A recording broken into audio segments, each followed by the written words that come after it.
অন্য জাতি ধর্ম তাদের সাথে সমন্বয় করা তো দূরে থাক, আমরা নিজেদের মধ্যে মুসলিমদের ভেতরেও যে নানান ধরনের মতানৈক্য সেগুলোকে সমন্বয় করাও আমাদের জন্য অসম্ভব হয়ে দাঁড়িয়েছে।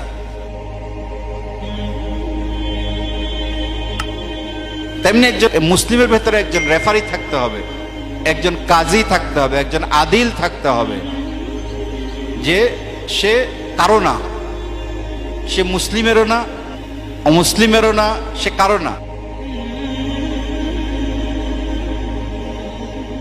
যার যার বুঝ অনুযায়ী সে এটি, যেমন আমি আমার বুঝ অনুযায়ী এতক্ষণ কথা বললাম, আরেকজনও তার বুঝ অনুযায়ী কথা বলেন। এই জন্য আমি তো কাউকে দোষ দিচ্ছি না, কিন্তু আমি মনে করি চিন্তার মধ্যে একটু আরেকটু নতুনভাবে চিন্তা করা যায় কিনা, একটু গভীরভাবে চিন্তা করা যায় কিনা, তাহলে হয়তো সমাজ উপকৃত হবে, উম্মাহ উপকৃত হবে।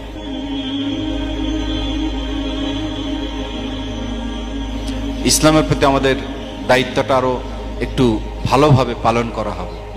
আল্লাহর মহান আউলিয়া কেরামের আদর্শে যাতে আমরা উজ্জীবিত থাকতে পারি, তাদের আদর্শে যাতে আমরা পরিচালিত হতে পারি, তাদের আদর্শে যাতে আমরা উম্মাহকে গঠন করতে পারি, আল্লাহ রাব্বুল আলামিন আমাদের সেই তৌফিক দান করুন। আর আমাদের হাদিস শরীফ আমাদের, রসুল আমাদের, ইসলাম আমাদের, কিন্তু আমাদের কন্ডিশন এরকম কেন? এই প্রশ্নের উত্তর যদি সৎভাবে আমরা খুঁজি, তাহলে বেলায়েত মুতলাকার প্রয়োজনীয়তাটা আমরা বুঝতে পারবো ইনশাআল্লাহ। সৎ হতে হবে, আদিল হতে হবে, ইনসাফ হতে হবে। আমি শুধু আমারটা বুঝলে হবে না, আমাকে নিরপেক্ষ জায়গা থেকে বুঝটা দিতে হবে। একটা খেলার মধ্যেও একজন রেফারি থাকে, সে এই দলেরও না ওই দলের না, সে খেলার মধ্যে থাকে। কিন্তু তেমনি একজন মুসলিমের ভেতরে একজন রেফারি থাকতে হবে, একজন কাজী থাকতে হবে, একজন আদিল থাকতে হবে, যে সে কারো না, সে মুসলিমেরও না অমুসলিমেরও না, সে কারো না, সে ন্যায়ের পক্ষে। আমরা তো অমুসলিম বা অন্য জাতি ধর্ম তাদের সাথে সমন্বয় করা তো দূরে থাক, আমরা নিজেদের মধ্যে মুসলিমদের ভেতরেও যে নানান ধরনের মতানৈক্য সেগুলোকে সমন্বয় করাও আমাদের জন্য অসম্ভব হয়ে দাঁড়িয়েছে। একজন আরেকজনের যে শত্রুতা মনোভাবাপন্ন, আমরা যেভাবে একজন আরেকজনের প্রতি শত্রু মনোভাবাপন্ন দৃষ্টিভঙ্গিতে আমরা সমাজকে পরিচালনা করি, এটি আমাদেরকে আরো বিশ্লেষণ করা উচিত। কারণ আমাদের দায়িত্ব আছে, মুসলিম হিসাবে আমাদের দায়িত্ব আছে, উম্মার প্রতি আমাদের দায়িত্ব আছে, ইসলামের প্রতি আমাদের দায়িত্ব আছে। আমরা শুধু দাবি করলে হবে না, দায়িত্বও পালন করতে হবে।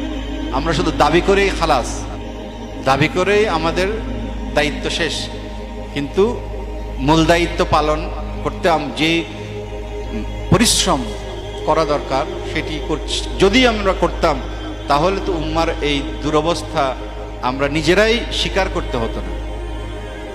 কথাটা এই জন্যই বললাম, আসলে বেলায়েতে মুতলাকা অনেকের দৃষ্টিতে এটি অঙ্কে মিলছে না, তাদের অঙ্কে মিলছে না।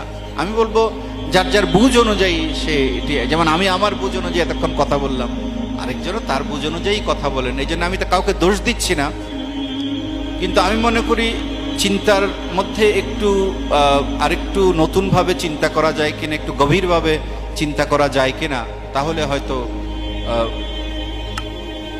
সমাজ উপকৃত হবে, উম্মাহ উপকৃত হবে।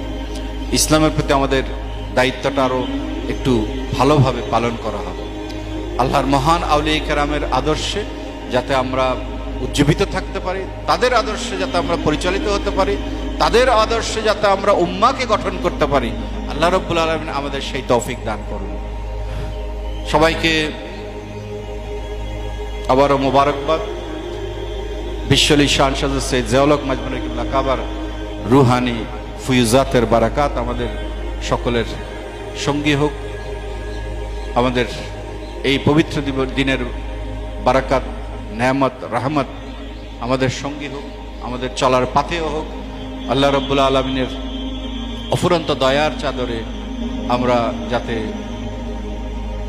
আবৃত থাকতে পারি, আল্লাহর মহান আউলিয়া কেরামের খেদমত সোহবতের ভেতর দিয়ে আল্লাহ রাব্বুল আলামিনের রহমত যাতে আমরা অর্জন করতে পারি, আল্লাহ রাব্বুল আলামিন আমাদের সেই খুশনসিবি দান করুন।